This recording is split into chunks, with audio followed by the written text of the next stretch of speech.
जीवन का एक बड़ा तजुर्बा है। पहले डिफेंस में रहा, उसके बाद यहाँ करके एज प्रिंसिपल रिटायर हुआ हूँ रेवाड़ी से। रेवाड़ी से। और विभिन्न विभिन्न सोसाइटियों के चुनाव कराता हूँ, एडमिनिस्ट्रेटिव भी रहा हूँ, और अच्छा खासा समाज का और देश का और दुनिया का ज्ञान है। मैं आपसे ये पूछना चाहूँगा, सबसे पहले आप वोट डाल के आए हैं, तो ऐसे के अंदर देखिए दिखा रहे हैं कि ये वोट डाल के आए हैं और क्लैपिंग भी हो रही है इस बूथ के ऊपर, बहुत अच्छी बात है। जो लोग अभी तक, अगर हम शहरों की बात करें, आप वोट भी डलवाते हो तो शहर की पब्लिक है बहुत कम निकलती है वोट डालने के लिए। अगर ग्रामीणों की तुलना की बात करें तो गांव के लोग तो पता नहीं क्या एक रुझान है, गीत भी गाते चलते हैं, आपने देखा होगा ऐसा। आपसे ये पूछना चाहूँगा कि जो लोग वोट नहीं डाल के आए हैं अभी तक, उनसे आप क्या अपील करना चाहेंगे? देखिए, ये तो एक पर्व है और ये सब नागरिकों की जिम्मेवारी बनती है अपना वोट डालें। उनसे अपील की जा सकती है कि भाई वोट आपने किसको देना हो एक अलग मैटर है, पर वोट जरूर डालना चाहिए। अब अगर हम चुनाव की बात करते हैं, आपने अपील की है कि सभी लोगों को वोट डालना चाहिए, एक अधिकार है हमारा। ये पूछना चाहूंगा कि एक अग्निवीर योजना आई है भारत के अंदर, नरेंद्र मोदी सरकार लेके आई, उस पर आप क्या कहेंगे, क्योंकि आप डिफेंस में कार्य कर चुके ये हैं? जो अग्निवीर है, इन्होंने बड़ा सोच समझ के बनाई होगी, क्योंकि बहुत से देशों में इस प्रकार की योजनाएं हैं। इन अग्निवीर का मकसद ये है कि हम ज़्यादा से ज़्यादा लोगों को, क्योंकि हमारा देश इतना अमीर नहीं है कि कंप्लीट देश को कंपलसरी मिलिट्री ट्रेनिंग दे सके। अगर कोई वार की स्थिति पैदा हो जाती है तो ऐसा ये इनका अपना विचार है कि हम सभी लोगों को ट्रेंड कर दें, ताकि ज़रूरत पड़े तो एक आर्मी ही नहीं, जो अग्निवीर है वो बतौर आर्मी के एक्स सर्विसमैन होने के नाते या उनको एक अनुभव दिया जाएगा, ताकि वो भी इस तरह के वार के अंदर अपना पार्टिसिपेट कर सकें। अग्निवीर योजना के ऊपर जो सबसे बड़ा आरोप लग रहा है वो ये है कि 4 साल के बाद जब युवा आ जाता है और उसको कहीं नौकरी नहीं मिलती है, तो वो कहीं ऐसा डर लगता है कि वो एक कम एज होती है और उसमें कहीं गलत संगत में पड़कर, क्योंकि अभी तक तो अपराधी है वो ट्रेंड नहीं होते हैं, पर अगर गलत संगत में पड़ गया तो एक हमें ट्रेंड गुंडा मिल जाएगा अग्निवीर के रूप में। ऐसा नहीं है, ये आरोप लगता है। आर्मी के अंदर बहुत एक डिसिप्लिन और एक अच्छी ट्रेनिंग दी जाती है। ऐसा कोई भी आर्मी का जवान पैदा नहीं होता है। 4 साल के अंदर वो ट्रेनिंग करेगा, पूरी अपनी एजुकेशन भी प्राप्त करेगा। उसके बाद उनमें से कुछ बंदे उसमें डिफेंस के अंदर मर्ज कर लिए जाएंगे, कुछ जो है क्विट हो जाएंगे, बाहर आ जाएंगे। उनके लिए सरकार ने जो कमिटमेंट की है, उनको अलग अलग महकमों में जैसे उनकी क्वालिटी होगी उनको नौकरी मिल जाएगी। और दूसरी बात, अग्निवीर योजना में जो बंदा जाएगा वो रियली फिजिकली और मेंटली बिल्कुल फिट है। ये नहीं कि वो अग्निवीर वाला फौज छोड़कर उसको नौकरी नहीं मिलेगी। ये मैं गारंटी से कह सकता हूँ कि अग्निवीर जब छोड़ कर आएगा तो दूसरे बच्चों के साथ जब पार्टिसिपेट करेगा किसी कंपटीशन के अंदर, वो उनसे आगे निकलेगा। हरियाणा के अंदर तो भारतीय जनता पार्टी, अगर मैं बात कहूँ, मनोहर लाल खट्टर का जो शासनकाल रहा 9.5 वर्षों का, उसके ऊपर आरोप लग रहे हैं लगातार कि जवान हो, किसान हो, पहलवान हो, सरपंच हो, आशा वर्कर हो या सरकारी कर्मचारी हो, जब जब इन्होंने आंदोलन किया तो उनको पीटा गया, किसी को नहीं छोड़ा गया। क्या मतलब लगता है कि ये विरोध में वोट पड़ेंगे अब की बार? हरियाणा की जो दिशा दशा ऐसी है, कास्ट बेस पर है। पहली बात तो ये है। दूसरी बात, खट्टर ने नो डाउट कि कहीं ना कहीं इनका जो है प्रशासन के रूप में ढीला रहा होगा, परंतु ये बात बिल्कुल ठीक है कि इन्होंने ऐसी स्थितियों को रोका है। जैसे कांग्रेस सरकार के अंदर पहले कोई भी नौकरी है वो बगैर पैसे नहीं मिलती थी। मैं आपको एग्जांपल दूं, मेरे गांव में 2 लड़के बहुत ही गरीब घर से लगे। मैं 15-20 दिन पहले गया था, मैंने पूछा क्या बात है भाई, टेंट लग रहा, बड़ा सारा शादी हो रही। कहाँ लग गए भाई? ऐसी इतना बड़ा टेंट। बोल दिए हरियाणा पुलिस में सब इंस्पेक्टर लग गए। ऐसे ऐसे घरों के बच्चे लगे सब इंस्पेक्टर हरियाणा पुलिस में, तो जिनके 7 जन्म में भी सोच नहीं सकते थे, क्योंकि गरीब हैं, पैसे देने की कैपेसिटी नहीं थी। जितनी भी सरकार ने नौकरियाँ दी हैं, नो डाउट भाजपा ने बेशक कम दी हो, वो सारी फेयर दी हैं, कंपटीशन का आधार पर दी है। आप कह रहे हो कि खट्टर सरकार की अगर हम बात करें तो पारदर्शिता कहीं ना कहीं एक अहम मुद्दा है जो कहीं ना कहीं भाजपा को वोट दिला रहा है। देखो, खट्टर सरकार ने नो डाउट सर्विस के मामले में खट्टर से बड़े आज तक हरियाणा में कोई आदमी पैदा ही नहीं हुआ। पहलवानों के मुद्दे पर क्या कहो? तो पहलवान के मुद्दे पर उनका अपना जातिगत मामला था। जातिगत थोड़ी ना हो सकता है ये। पहलवान के बारे में कोई कमेंट्स नहीं करूँगा। पर कहीं ना कहीं अगर हम जाटलैंड की बात देखिए, बात करें, ये है जो कुश्ती का या पहलवान जो होते हैं, जो ये इसके स्पोर्ट्स की जो ऑर्गेनाइजेशन होती है, उनमें बड़ी भारी पॉलिटिक्स चलती है। आपको पता है क्रिकेट के अंदर आमतौर पर ये देखा जाता है महाराष्ट्र के या बॉम्बे के ही ज़्यादा प्लेयर होते हैं, हमारे गांव के बच्चों को नहीं लिया जा सकता। नहीं मैं उसका एक उदाहरण ये इसी भी तरह से जो ये पहलवान हैं या दूसरी भी हमारी स्पोर्ट्स के संस्थाएं हैं, उसमें पार्शलिटी चलती है। पार्शलिटी इसलिए चलती है, देखा जाए बहुत अच्छा प्लेयर उसको छोड़ दिया जाता है और जो कम है उसको ले लिया जाता है। तो इतनी सिफारिशें और गुंडागर्दी तो में होती है, नो डाउट, पहले भी होती थी, अब भी होती है। इसको कैसे रोका जा सकता है? इसको तो रोका जा सकता है, देखो सरकार इस पर लेगी संज्ञान, आहिस्ता आहिस्ता तो लेगी, नो डाउट। नरेंद्र मोदी जी का 10 साल का कार्यकाल आपको कैसा लगा? कोई ऐसी 5 उपलब्धियां नरेंद्र मोदी की आप गिनवाइए जो आपको लगता है कि इन मुद्दों के ऊपर वोट दिया जा सकता है नरेंद्र मोदी के ऊपर। देखो, नरेंद्र मोदी ने सबसे पहले तो ये कहा कि देश को एक ऐसा नेतृत्व दिया जो विदेशों में जा करके नो डाउट कि एक हिंदुस्तान की पहचान हो गई। दूसरी पहचान बात- तो पहले भी थी, इंदिरा गांधी ने भी एक इंदिरा गांधी सम्मेलन हाँ, इंदिरा गांधी ने अपने टाइम पे बहुत बड़ा काम किया, नो डाउट। इंदिरा गांधी ने किसी देश के 2 टुकड़े करना ये कोई आम बात नहीं थी। कांग्रेस ने बड़ा अच्छा काम किया, राजीव गांधी तक कांग्रेस ने बहुत ही बढ़िया काम किया, नो, क्योंकि सरकार कांग्रेस की थी। पर जैसे राजीव के बाद जो सरकार कांग्रेस का आई है वो बहुत ज़्यादा सक्सेसफुल नहीं हुई, उसकी वजह से भाजपा सक्सेसफुल पनप गई, नहीं तो भाजपा 2 में सिमटती थी। ये सारे आज भाजपा 400 पार कह रही है, या 10 साल का जो शासन रहा है, ये कांग्रेस के ऐसे निष्कर्ष जो लोग थे, नेता थे, उनकी वजह से पनपी है, और वो सारे के सारे भाजपा में आ गए। अब आपको नहीं लगता कि अगर ये कांग्रेस वाले नेता जो भाजपा के अंदर आए हैं, अगर यही शासन करने लग गए तो फिर वही हाल हो जाएगा फिर से कांग्रेस वाला? ये खाली टीम में है, टीम कैप्टन नहीं है। ये टीम कैप्टन या टीम लीडर मजबूत है तो बाकी कमजोर प्लेयर को भी अपने साथ उसको हाँक सकता है। आप कैसी बात कर रहे हो? हरियाणा के अंदर 4 से अधिक जो सांसद के टिकट बांटे गए हैं वो पिछली बार कांग्रेस में थे और अब की बार भाजपा में आ गए। 10 सीटें सारी, उसमें से 4 उनको दे दिए। नहीं, इसमें 6 भी हो सकती थी, परंतु उसका चोला पर आ दिया उसको, भाई अभी तू जो है पहले देखो। ये राव इंद्रजीत भी किसी समय कांग्रेस ही रहे हैं, तो लंबे समय तक कांग्रेस के रहे हैं। आज से 10 साल पहले एक राव इंद्रजीत ने एक लंबा समय कांग्रेस के साथ निकाला है, फिर भाजपा में आ गए, तब 10 साल भाजपा को, फिर अभी 11वां साल चल रहा है। नहीं ऐसा तो नहीं है कहीं ये पलट गए तो एक दिन भाजपा साफ? नहीं, ये तो वक्त की बात है, देखो अब वो बात पहले वाली बात नहीं, ये पलट गई तो भाजपा साफ हो जाएगी। अभी आज का जो ट्रेंड ये कह रहा है, लोग एक नेता के पीछे नहीं है, खाली जैसे भाजपा ने अपना नाम दे रखा है मोदी, एक विचारधारा चली हुई कि मोदी को लाना है, मोदी को हटाना है। तो ऐसे बहुत से लोग हैं जो मोदी को नहीं भी चाहते हैं, ऐसे लोग हैं जो मोदी को बहुत ज़्यादा चाहते हैं।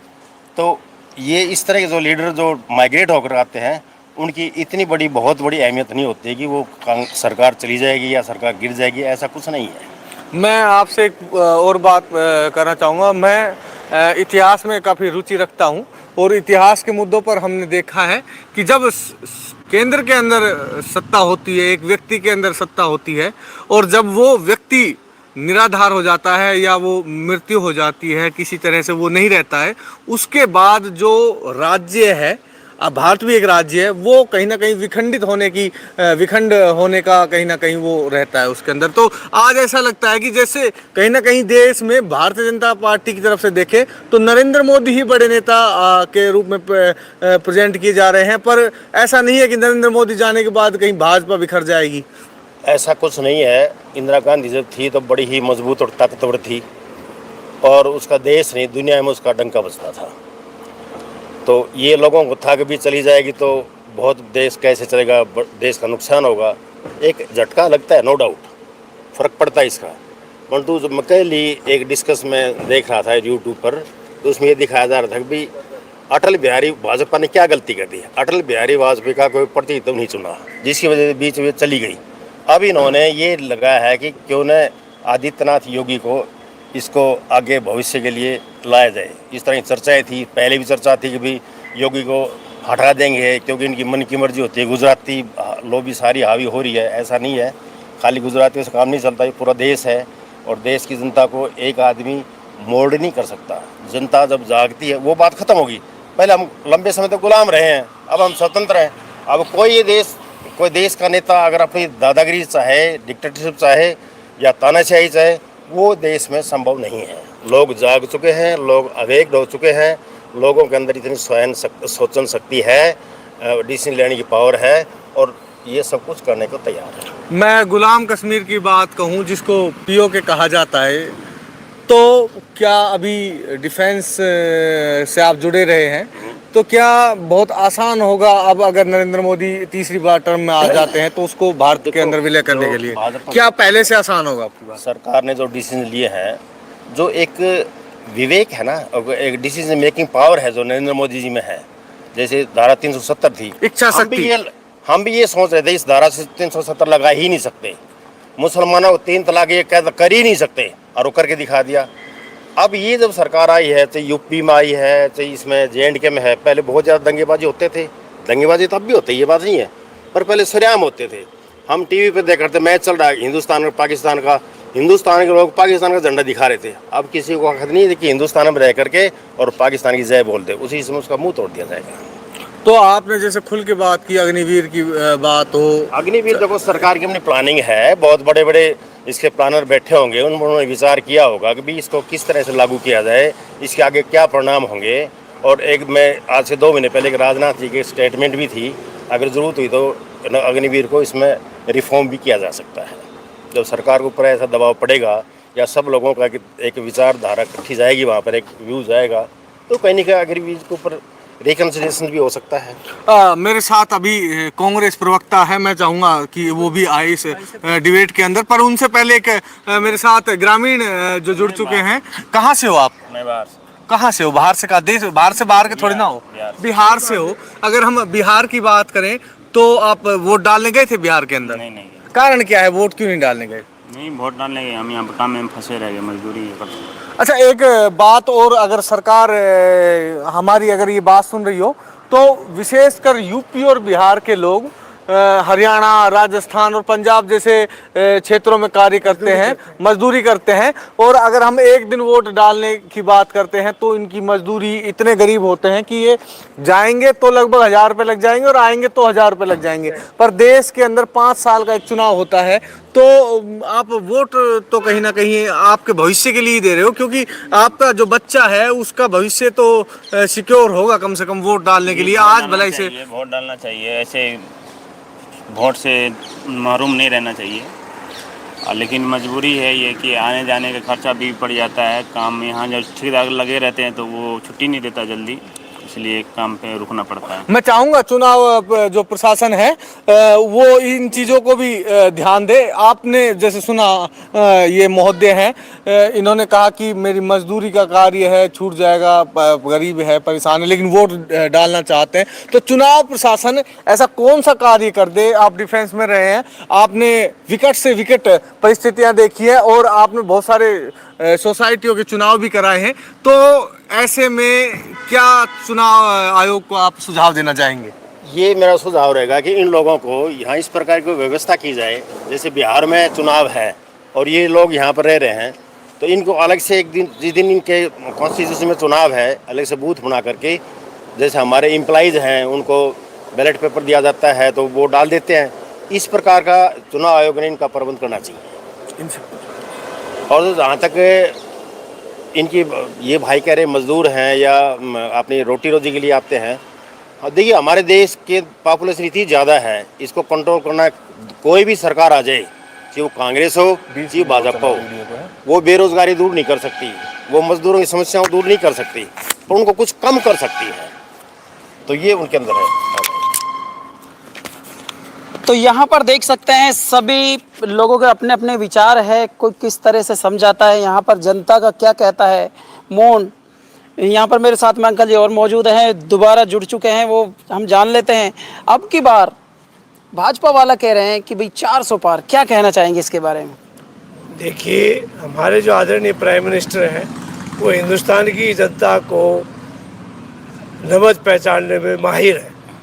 वो उनको दूसरा नाम दे सकते हैं बहरूपिया, तो वो रूप अपने बदल बदल के उनको शुरू से ही करता है। आप लगातार कह रहे हैं कि भाई बहरूपिया, और अंकल जी का कहना यह है कि देश को अगर जो सुधारना है तो मोदी जैसा नेतृत्व होना जरूरी है। शुरू में क्या कहना चाहेंगे बाबू? देखिए जब एक सुरसराट चल रहा था कि हमारे देश में पॉपुलेशन ज़्यादा है, वो ज़्यादा पॉपुलेशन है उसका कारण क्या है कि जैसे चाइना में है पॉपुलेशन ज़्यादा थी तो एक नियम बना दिया भाई एक बच्चा सबका हो गया, 2 होंगे। इस तरह का डिसीजन ये नरेंद्र मोदी जी ले सकते हैं, इसकी सरकार ले सकती है। क्योंकि कोई भी कम्युनिटी हो, जनरली हम ये देखते जो सामाजिक रूप से पिछड़े हुए लोग हैं उनके परिवार में बच्चे ज़्यादा होते हैं, उनके अंदर अवेकनेस कम होती है। क्योंकि हमारे ज़मींदारों में पहले ये सोचा करते भाई 4 लड़के हैं और ज़मीन कम हो जाएगी तो आगे और पैदा नहीं करने। और मजदूर वर्ग क्या सोचता है यार कोई बात नहीं, तो मजदूर को नहीं छोड़ा बाढ़ की मजदूरी कर लेगा। और एक कम्युनिटी की ऐसी भी सोच है जितने तुम ज़्यादा बच्चे पैदा करोगे तो उतने आगे तुम्हारा भविष्य सुधरेगा। जबकि वो बेरोजगार भी हैं, भूखे भी हैं, उनकी आर्थिक स्थिति बढ़िया नहीं है, उनका तो एक मकसद है किस तरह से पॉपुलेशन को बढ़ाना। तो ऐसे कम्युनिटी को, ऐसे समाज को जो लोग सामाजिक रूप से, आर्थिक रूप से, शैक्षणिक रूप से पिछड़े हुए हैं, उनको या तो सरकार बहुत अच्छे ढंग से इस प्रकार की ये ना कांग्रेस ने कोशिश करी, भाजपा ने बहुत बढ़िया प्रयास नहीं किया इनके एरियाज़ के अंदर जाएं, अच्छी अच्छी सामाजिक पिक्चर दिखाएं भी बड़ा परिवार होता है ये नुकसान होते हैं, छोटा का ये फ़ायदा होता है, ऐसे नौकरियां मिलती हैं। कोई स्किल डेवलपमेंट का भी उनको कोई ज़्यादा बेनिफिट नहीं दिया।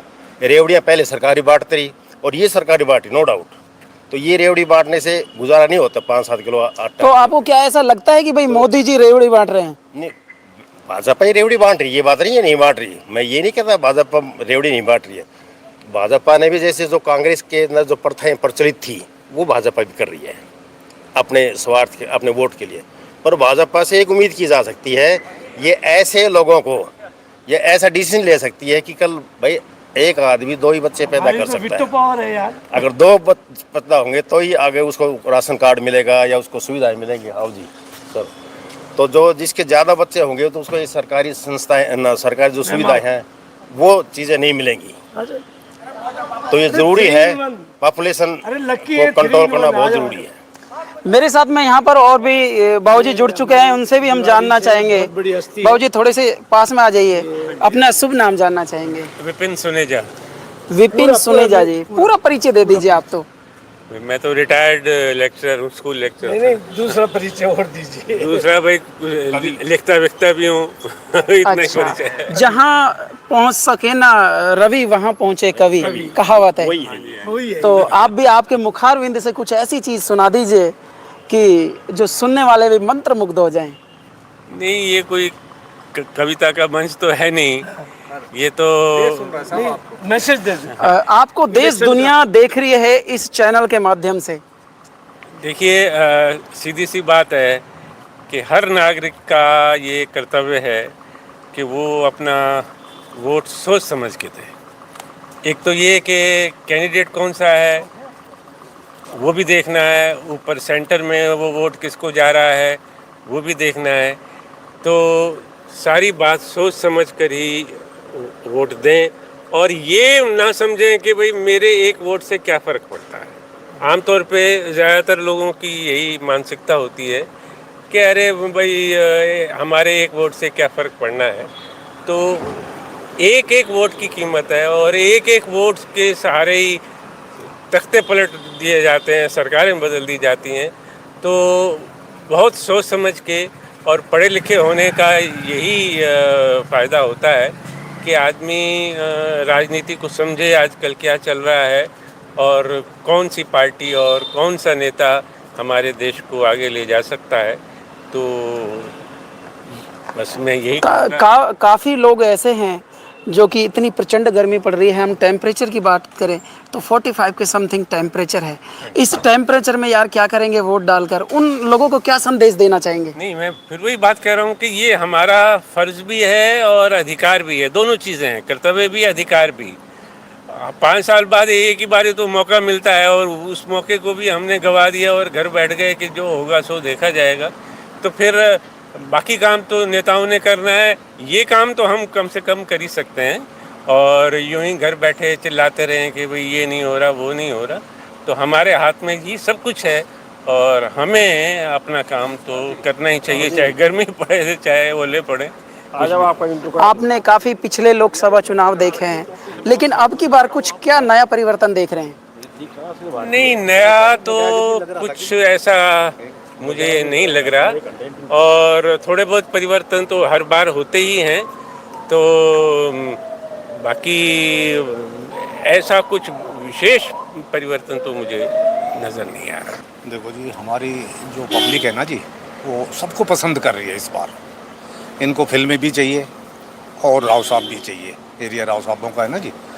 तो ये चाहे कि यहाँ फिल्में वाले यहाँ मतलब जो है ना ऐसे ही रोजगार के बहुत साधन हो जाएंगे। फिल्में जो है ना जी, यहाँ बॉम्बे ना जाना पड़े फिल्म के लिए, यहीं बन जाए काम। इंडस्ट्री तो बहुत लगी गई, फैक्ट्रियाँ आप भी दिखाओ। माता जी अपना भी शुभ नाम जानना चाहेंगे, नाम बता दीजिए आप तो। प्रेमलता। प्रेमलता, प्रेमलता नाम काफी अच्छा है, लेकिन प्रेमलता जी हम जानना चाहेंगे कि यहाँ पर अब की बार महिलाओं के मन में क्या है, किसको वोट कर रहे हैं आप? वो तो सबकी अपनी इच्छा है। नहीं, जब भी एक बार खुल के बता दीजिए आप तो। सबकी अपनी इच्छा है, चाहे कोई किसी का भी। हाँ, लेकिन अब तो ये है कि एक दूसरे को देख के सब में ताकत आ गई, सब होशियार बन गई जी, ताकत आ गई और हर तरह से संपन्न हो गए। तो ये अपना एरिया दिल्ली के नज़दीक है ना जी, तो ये दिल्ली बन गया, सब मौज बहार में है, सब एक दूसरे को देख के इतनी ताकत आ गई। हाँ, रेवाड़ी के मुद्दे सब हो रहे हैं जी, सब हल हो रहे हैं। कितना % वोटिंग होगी? होगी कम से कम 60% तो 60%। आपका आकलन क्या कहता है कि अब की बार 2024 का चुनाव जो छठा चरण है, ये कितनी % लेके जाएगा? भाई ऐसा तो कुछ कह नहीं सकते कितनी % लेके जब भी जाएगा। समथिंग आइडिया बता दीजिए आप तो। होगा 70%। अब 400 पार का ज़माना जा चुका है, वो मियाँ मुल्तान से भी आगे चले गए हैं। अब समय लड़ लिया है, म्याद ख़त्म हो गई है। 10 साल हिंदुस्तान की चलता है ना, पलकों पे भी बैठाती है, और जब उसके अनुरूप कार्य नहीं होता है तो पलकों से उतारते भी देर नहीं लगाती है। तब अब इनको झोला लेके जाना ही होगा। अब समय आ चुका है और हिंदुस्तान की जनता के अंदर से बहुत भयंकर आक्रोश है। देश बहुत खतरे में है, विदेशों की ताकतें देश के ऊपर बहुत बुरी तरह से फैली हुई। उसके अंदर ये नरेंद्र मोदी ऐसा है जो इसको कहीं न कहीं इसका समाधान कर सकता है। तो एक मौका इनको देना चाहिए। बात हो जाओ, क्षेत्र है वो पिछड़ा हुआ है। हाँ जी, वो दोनों सरकारों की जिम्मेवारी थी, दोनों ने कुछ नहीं किया। हाँ जी, मैं आपसे एक सवाल और पूछना चाहूंगा कि दोनों सरकारें अपने वोट बटोरने के लिए खामखा लॉलीपॉप देती रही। ना कांग्रेस ने कुछ किया मेवात के लिए, ना भाजपा ने किया। अभी एक जब मैं मेवात कवर कर रहा था तो वो बता रहे थे कि मेवात के अंदर जो नहर नहीं आई, मेवात के अंदर रेल नहीं आई, मेवात के अंदर कोई बड़ी यूनिवर्सिटी नहीं है। तो पिछली बार 10 साल से अगर बात करें, राव इंद्रजीत सिंह भाजपा से लड़े और भाजपा से जीते। ऐसे में आप क्या कहना चाहोगे मेवात के लिए? देखो, मेवात के तो कुछ करना पड़ेगा। मेवात भी देश का हिस्सा है, मेवात के अंदर देश के नागरिक हैं, उनको आगे लाना है। भारतीय समाज के मुख्य सामाजिक विचारधारा के प्लेटफॉर्म के साथ जोड़ना चाहिए। और ये जो भी सरकार है उनकी सबकी जिम्मेवारी बनती है, और इससे पहले किसी ने कोई इसके लिए कुछ भी नहीं किया। अगर हम मेवात के लोगों की बात करें तो मेवात के लोग वोट डालने में सबसे आगे रहते हैं। हाँ जी, क्योंकि वो उनके अंदर इस क्यों भावना पैदा हो जाती है, वो लोग एक तो उनकी सोच नहीं है। शहर के जो मतदाता है वो कम वोट करते हैं, तो इसका मतलब ये है कि जो शिक्षित मतदाता है, सर मैं जो कहना चाह रहा हूँ दोबारा सुनिए, कि जो शिक्षित मतदाता है, जो शिक्षित लोग हैं जिसको हम कहते हैं शहरी क्षेत्र में रहते हैं, और ग्रामीण मतदाता इतने शिक्षित नहीं है, तो ये शिक्षा का स्तर कौन सा है जो मतदान का प्रयोग सही नहीं कर रहे हैं शहर के लोग? देखिए, ये ऐसी बात नहीं है, गांव का आदमी भी शिक्षित है और शहर से ज़्यादा है। हम भी गांव के ही हैं, बाद में शहर में आए हैं, तो ये बात नहीं हो सकती गांव का आदमी शिक्षित नहीं, बहुत शिक्षित है। और गांव के अंदर बहुत ज़्यादा अवेकनेस है, वो गांव वाली पहली बात नहीं है। शहर में कुछ लोग हैं, खासकर बिजनेस तबका है, वो पार्टिसिपेट कम करता है। अगर मैं बात करूं तो मेवात के अंदर जो बेरोजगारी की समस्या है, एक गो तस्करी का कारण वो भी हो सकता है। मैं मेवात के लोगों से बात कर रहा था, तब वो कह रहे थे कि देखो भाई साहब, हम वोट तो नरेंद्र मोदी को देना चाहते हैं, पर वो कोई बड़ी कंपनी, टेक्निकल कंपनी वो नहीं ला पा रहे हैं। और बात करूं अगर मैं, जैसे वहाँ पर बूचड़ खाने की जो कंपनियां हैं वो अधिक आ रही है। देखो जी, बूचड़ खाने की कंपनियां उत्तर प्रदेश में बहुत ज़्यादा थी पहले, जब योगी आया तो उन्होंने साफ कह दिया लाइसेंस इशू होंगे और उन लाइसेंस के आधार पर ही काम होंगे। हजारों बूचड़ खाने उत्तर प्रदेश में बंद कर दिए। तो अगर हरियाणा सरकार भी इस प्रकार को संज्ञान में लेगी और सरकार ने ये ठान ली कि बूचड़ खाने बंद करने हैं तो हो जाएंगे बंद। वो हरियाणा के जो मुस्लिम मतदाता हैं वो और मुस्लिम युवा हैं वो ये कह रहे थे कि हमारे हिस्से में केवल बूचड़ खाने ही क्यों आ रहे हैं, हमारे हिस्से में टेक्निकल कंपनी आ सकती है, हमारे हिस्से में यूनिवर्सिटी आ सकती है, हमारे हिस्से के अंदर और भी बहुत बड़े बड़े उद्योग आ सकते हैं। पर क्यों ना, एक तो शिक्षा के क्षेत्र में पहले ही पिछड़ा हुआ है, अगर हरियाणा के सबसे पिछड़े एरिया की बात करें, उसके बाद फिर भी कंपनियों की बात करें तो वही बूचड़ खाने पेश किए जा रहे हैं। नहीं, ऐसा नहीं है। वहाँ पर कुछ कंपनियां लगाई गई हैं, ITI खोली गई हैं, पॉलिटेक्निक भी है, मेडिकल कॉलेज भी है। बड़ी यूनिवर्सिटी नहीं है सर, यूनिवर्सिटी टेक्निकल यूनिवर्सिटी नहीं है। यूनिवर्सिटी अभी रिवाड़ी में आई है 2-4 साल से, इससे पहले यूनिवर्सिटी कहाँ थी? वो कहते हैं कि रिवाड़ी में, बहुत तक ले गए सब। रिवाड़ी का सबसे पुराना सेंटर था, रीजनल सेंटर हरियाणा का, वो कितनी लेट बाद यूनिवर्सिटी बनी है। वो तो देखो भैया, जिसकी सरकार आती है ना, कोई भी सरकार आ रही, वो अपने क्षेत्र का ज़्यादा विकास करती है और दूसरे क्षेत्रों को कम करती है। क्षेत्र तो पूरा हरियाणा का ही होता है ना। वो ये बात भूल जाते हैं कि अभी हुड्डा साहब थे वो पूरा हरियाणा के थे, खट्टर साहब थे पूरा हरियाणा के थे। इन अपने क्षेत्रों को ज़्यादा प्रभाव वो लाभ दिया, दूसरे क्षेत्रों को कम दिया। तो ये इन नेताओं की सोच है और हर आदमी की सोच रही है। ऐसे बहुत कम नेता है जो सभी को बराबर हाँक के चलते हैं। गुरुग्राम लोकसभा की अगर बात करें तो 57% जो मतदाता हैं वो शहरी हैं और 43% जो मतदाता हैं वो ग्रामीण हैं। और उसके बावजूद ये डर लग रहा है कि कहीं गुरुग्राम में कम वोटिंग ना पड़ जाए। गुरुग्राम शहर में नहीं, पूरे गुरुग्राम लोकसभा की बात कर रहा हूं। हरियाणा के अंदर पूरे विश्व के लोग गुरुग्राम में रहते हैं। पहली बात तो ये है, मूल गुड़गांव निवासी वहाँ पर कम है, बाहर के लोग ज़्यादा हैं। और जो बाहर से दूसरे कोई केरला से, मद्रास, विदेशों से भी हैं, वो वहाँ की पॉलिटिक्स में पार्टिसिपेट नहीं करते। वो लोग सारे बिजनेसमैन हैं या कंपनी में सर्विस करते हैं या कोई और जॉब करते हैं। वो अक्सर जब ये मतदान का समय होता है या 2-3 दिन की छुट्टी लेकर के और बाहर एंजॉय करने के लिए चले जाते हैं। उनकी इस प्रकार की विचारधारा। यही तो मैं कहना चाह रहा हूँ कि जो शिक्षित वर्ग है, जो अमीर वर्ग है, वो वोट कम डाल रहा है और जो गरीब वर्ग है, जो साक्षर कम है, मैं शिक्षा का प्रयोग नहीं करूंगा, साक्षर का कहूंगा। अमीर वर्ग है वो डालता भी नहीं और फायदे वो भी पूरा उठाता है। जब सरकार जिसकी बनती है, अमीर सबसे आगे मिलते हैं, गरीब सबसे पीछे मिलता है। और पॉलिटिशियन भी नहीं सोचता कि भाई अमीर कहाँ है, गरीब कहाँ है। मैं अपने जो अनुभव के आधार पर ये कह सकता हूँ कि बेरोजगारी संसार का सबसे बड़ा अभिशाप है। उसी के अनुसार शिक्षा है ना, शिक्षा अंधकार को दूर करती है, सारी कुरीतियों से हमें अवगत करवाती है, तो हमें अच्छे मार्ग की तरफ ले जाती है। लेकिन मैं यहाँ ये कहना चाहूँगा कि हमने शिक्षा को जो है स्तर, उसको बजाय बढ़ने से ज्ञान गुणी होने की बजाय मैं तो ये कहता हूँ कहावत के तौर पे, हिंदुस्तान का पढ़ा लिखा आदमी रजिस्टर्ड बेवकूफ़ है, अशोक यादव उसमें पहला है। क्यों कि कभी भी आपके धोती वाला गलत बस में नहीं बैठेगा। आप कभी भी देख लेना, जो टाई कोट पैंट वाला है वो ज़रूर गलत बस में बैठेगा, क्योंकि ड्राइवर बोर्ड बदलना भूल जाता है और वो टिकट वाला आता है तो जब कहता है भाई साहब टिकट ले लो, तो बोलो कहाँ जा रहा है, बोलो जी गुड़गांव जा रहा है, बोलो जी ये तो नारनौल जा रही है, तो वो नीचा मुँह करके फिर उसको उतरना पड़ता है। तो इसी में शिक्षा है ना सबसे बड़ी ताकत है। उसके माध्यम से हमारी जितनी भी कुरीतियाँ हैं उनसे हमें दूरी मिलेगी, उनसे हमें निजात मिलेगी और हमारा पूर्ण रूप से विकास, जब तो बोल पाऊंगा,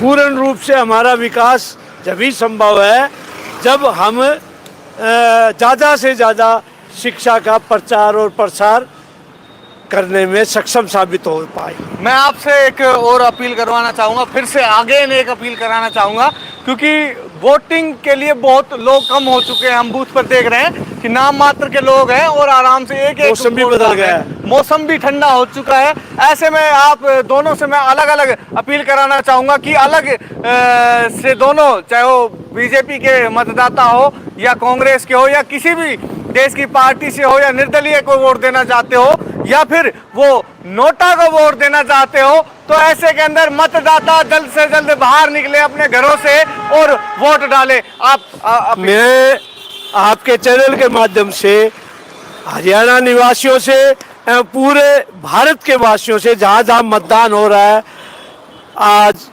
पुनः विनम्र विनती करना चाहता हूँ, हाथ जोड़ के प्रार्थना करना चाहता हूँ सभी साथियों से, मेरी माताओं बहनों युवा साथियों से, कि वो जो बचा हुआ समय है उसका लाभ उठाते हुए अपने घरों से तुरंत प्रभाव से वोट के मताधिकार का प्रयोग करने के लिए अपने बूथ पे पहुंचे।